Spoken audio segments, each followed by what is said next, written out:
दोस्तों, पिछले कुछ महीनों में दिल्ली के अंदर कुछ घटनाएं घटी जिससे सारी दिल्ली के लोग बहुत नाराज हैं, बहुत गुस्से में हैं। धर्मों के बीच में कुछ दंगे कराने की कोशिश की गई। कुछ एक चर्च को आग लगा दी गई। कुछ चर्च हैं जिनके ऊपर हमले किए गए। दिल्ली के लोग शांति प्रिय हैं। पिछले 35 साल में दिल्ली में इस किस्म की कभी हम लोगों ने घटनाएं नहीं देखी। दिल्ली के लोग इसे कभी बर्दाश्त नहीं करेंगे। इसी दिल्ली के लोग हिंदू, मुसलमान, सिख, ईसाई, जैन, हम सब लोग मिलके दिवाली भी मनाते हैं। हम सब लोग मिलके ईद भी मनाते हैं। हम सब लोग मिलके क्रिसमस भी मनाते हैं। हम सब लोग मिलके सारे त्योहार मनाते हैं और हम सब लोग मिलके भाईचारे के साथ रहना चाहते हैं। उन सारी ताकतों से मैं कहना चाहता हूं जो इस किस्म की राजनीति कर रहे हैं कि इस किस्म की राजनीति बंद कीजिए। दिल्ली के लोग इसे बर्दाश्त नहीं करेंगे। हालांकि दिल्ली पुलिस सीधे तौर पे दिल्ली सरकार के अंडर में नहीं आती है, लेकिन फिर भी मुझे पूरा भरोसा है कि हम दिल्ली पुलिस के साथ मिलके दिल्ली को एक ऐसा शहर बनाएंगे जिसमें हर हिंदू सुरक्षित महसूस कर सके, हर मुसलमान अपने आप को सुरक्षित महसूस कर सके, हर क्रिश्चियन अपने आप को सुरक्षित महसूस कर सके, हर सिख अपने आप को सुरक्षित महसूस कर सके, हर धर्म, हर जाति का लोग अपने आप को सुरक्षित महसूस कर सके। मैं अभी प्रधानमंत्री जी से भी मिलने गया था। प्रधानमंत्री जी को मैंने यही कहा कि हम केंद्र सरकार के साथ कंस्ट्रक्टिव कोऑपरेशन चाहते हैं, सकारात्मक सहयोग चाहते हैं। हम केंद्र सरकार के हर अच्छे काम में सहयोग देंगे और हम यही चाहते हैं कि केंद्र सरकार दिल्ली सरकार के साथ मिलके दिल्ली को एक अच्छा और बेहतर शहर बनाने की कोशिश करे। पिछले 15 साल से भारतीय जनता पार्टी ने अपने चुनाव के हर मैनिफेस्टो में, हर चुनाव के पहले दिल्ली को पूर्ण राज्य का दर्जा देने की बात कही। पिछले 15 साल से भारतीय जनता पार्टी दिल्ली को पूर्ण राज्य का दर्जा दिलाने के लिए लड़ती रही। लोकसभा चुनाव के पहले भी भारतीय जनता पार्टी ने दिल्ली के लोगों को वादा किया था कि दिल्ली को पूर्ण राज्य का दर्जा देंगे। मैंने प्रधानमंत्री जी को यही कहा कि भगवान इससे सुनहरा मौका नहीं दे सकता। दिल्ली के अंदर हमारा पूर्ण बहुमत है, केंद्र के अंदर आपका पूर्ण बहुमत है। अगर मैं और आप, हम दोनों ये बात मान लें कि दिल्ली को पूर्ण राज्य का दर्जा मिलना चाहिए, तो दिल्ली को पूर्ण राज्य का दर्जा मिल जाएगा। मैं तो तैयार हूं और मुझे उम्मीद है कि प्रधानमंत्री जी भी इसके ऊपर सकारात्मक रूप से सोचेंगे। मैंने उनसे यह भी कहा कि प्रधानमंत्री के तौर पे उनके पास बहुत काम रहते हैं, बहुत बिजी हैं। पूरे देश के बारे में उनको सोचना होता है, विदेशों में भी कई बार जाना होता है। तो दिल्ली के अंदर जब घटनाएं घटती हैं, जब बलात्कार होते हैं, जब अपराध बढ़ते हैं, तो प्रधानमंत्री के पास इतना समय नहीं होता कि दिल्ली के लिए वो समय दे सकें। तो मैंने उनसे निवेदन किया कि दिल्ली चलाने की जिम्मेदारी दिल्ली वालों पे छोड़ दीजिए, आप पूरे देश को चलाइए। पूरे देश ने आपको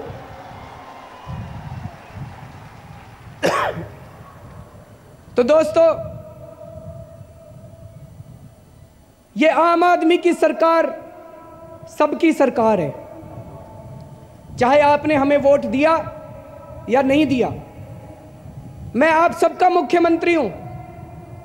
उन 3 विधानसभाओं जिनके अंदर आम आदमी पार्टी के विधायक नहीं है, हम उन तीनों को भी अपना विधायक मानते हैं।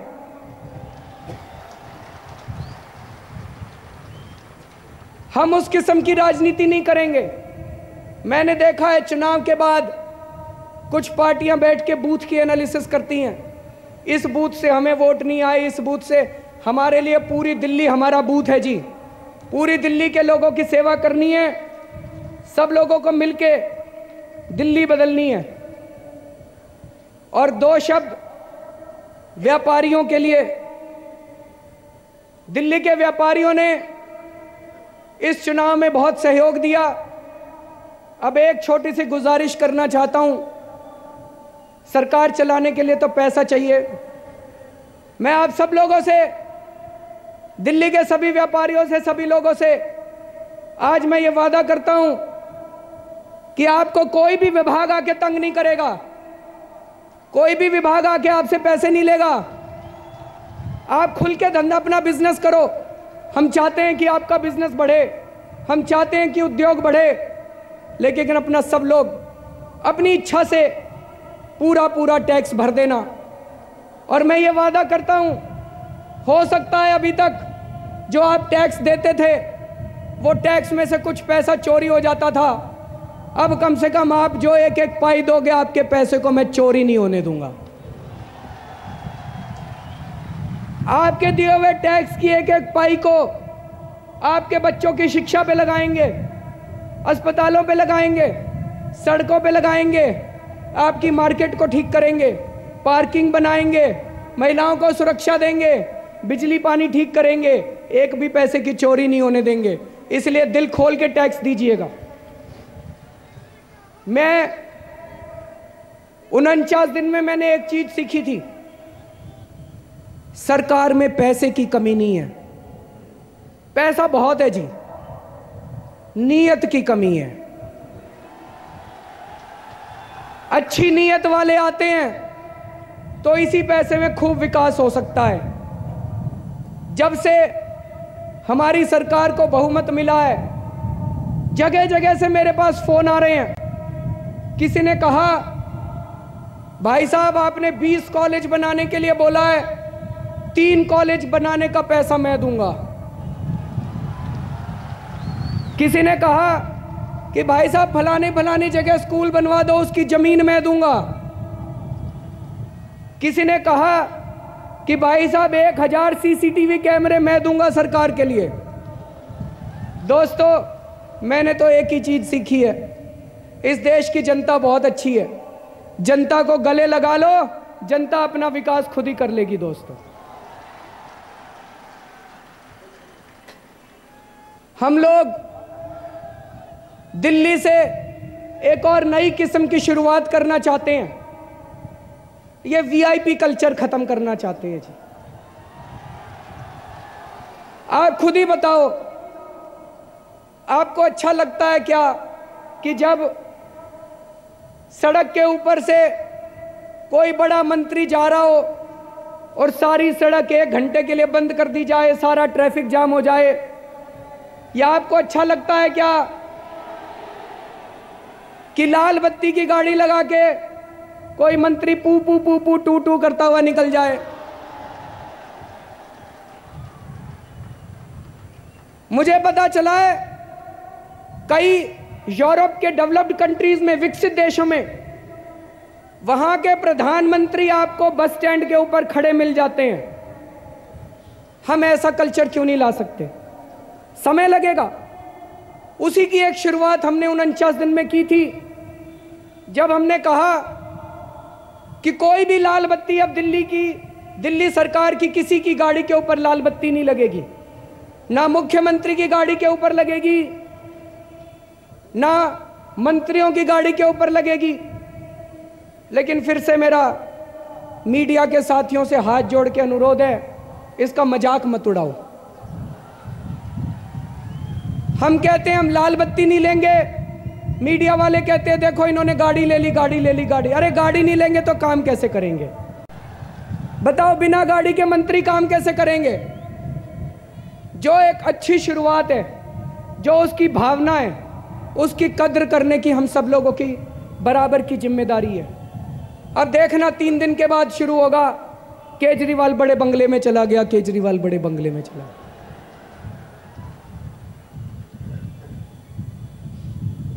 मुझे पूरा एक महापुरुष ने कहा था कि इंसान कहीं भी पहुंच जाए उसको अपनी औकात नहीं भूलनी चाहिए। मुझे अपनी औकात पता है, मैं बहुत छोटा सा आदमी हूं, मेरी बहुत छोटी सी औकात है। आज मेरे घर में 4 या 5 कमरे हैं, मैं जहां भी जाऊंगा 4-5 कमरों से ज्यादा की मेरे को क्या जरूरत है भाई साहब। 4-5 कमरे ही चाहिए, हाथ पैर पसारने के लिए उतनी जगह चाहिए, और जगह की क्या जरूरत है।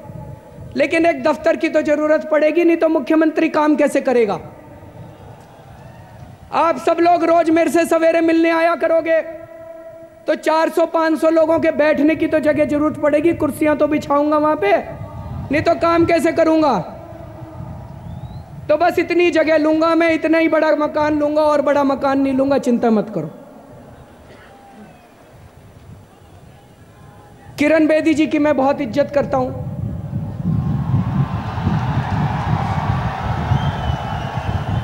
चुनावों में जीत या हार चलती रहती है, मेरी बड़ी बहन के बराबर हैं। पुलिस में, प्रशासन में उनका बहुत लंबा अनुभव है। किरण बेदी जी को हम साथ लेके और समय समय पर उनकी गाइडेंस लेके हम काम करेंगे। अजय माकन जी, उनका नीतियां बनाने में, सरकार चलाने में एक लंबा अनुभव है। अजय माकन जी से भी हम लोग समय समय पर सलाह मशविरा करेंगे, उनकी गाइडेंस लेंगे। हमें पार्टीबाजी नहीं करनी, चाहे भारतीय जनता पार्टी में अच्छे लोग हों, चाहे कांग्रेस में अच्छे लोग हों, चाहे दूसरी पार्टियों में अच्छे लोग हों, सब अच्छे लोगों के साथ मिलके, हम सब लोगों को मिलके दिल्ली को एक ऐसा शहर बनाना है कि अमीर और गरीब दोनों इस शहर के ऊपर गर्व कर सके। दोस्तों, आज मुख्यमंत्री की शपथ मैंने नहीं ली है, मुख्यमंत्री की शपथ आप सब लोगों ने ली है। दिल्ली का मुख्यमंत्री आज मैं नहीं बना, दिल्ली का मुख्यमंत्री आज दिल्ली का एक एक नागरिक बना है। आज से आप लोग आजादी की सांस लोगे। जो रिश्वतखोरी चलती थी वो रिश्वतखोरी आज से बंद होगी। मैं ये नहीं कह रहा कि 100% रिश्वतखोरी बंद होगी, लेकिन धीरे धीरे धीरे धीरे मुझे उम्मीद है कि 5 साल के अंदर दिल्ली को भ्रष्टाचार मुक्त राज्य बना के दिखाएंगे। और मैं हाथ जोड़ के भगवान से प्रार्थना करता हूं कि हे प्रभु, हमें सद्बुद्धि देना, हमें साहस देना, हमारे मन में कभी भी लालच पैदा ना हो, हमारे मन में कभी भी अहंकार पैदा ना हो, हमें सही निर्णय लेने की क्षमता देना। और हम देश के लिए जिस तरह से आज अपना तन मन धन सब कुछ दांव पे लगा के बैठे हैं, इसी जज्बे को बरकरार रखना। 2 शब्द कार्यकर्ताओं के लिए। आम आदमी पार्टी के कार्यकर्ता हीरा हैं, सोना है।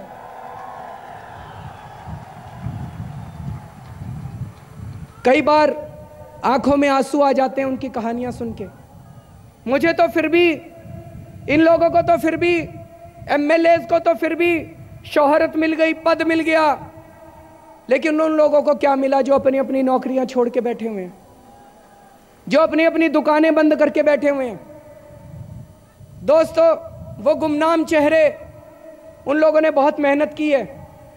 उन्होंने केजरीवाल के लिए मेहनत नहीं की, आम आदमी पार्टी के लिए मेहनत नहीं की, उन्होंने एक सुनहरे दिल्ली और सुनहरे भारत के लिए मेहनत की है। एक बार जोरदार तालियां आम आदमी पार्टी के कार्यकर्ताओं के लिए बजा दीजिए।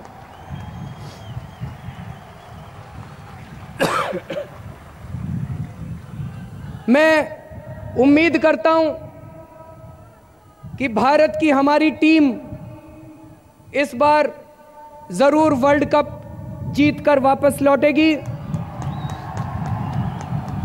भारत की टीम को ढेर सारी शुभकामनाएं। और अंत में मैं एक प्रार्थना गा के सुनाना चाहता हूं, अगर आप सब लोगों की इजाजत हो तो।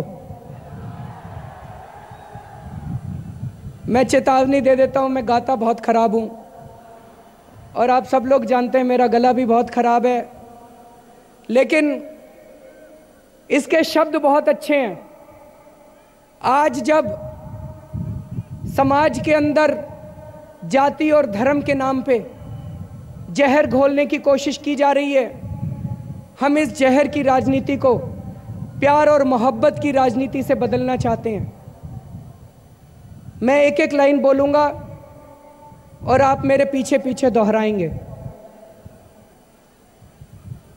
इंसान का इंसान से हो भाईचारा, यही पैगाम हमारा, यही पैगाम हमारा।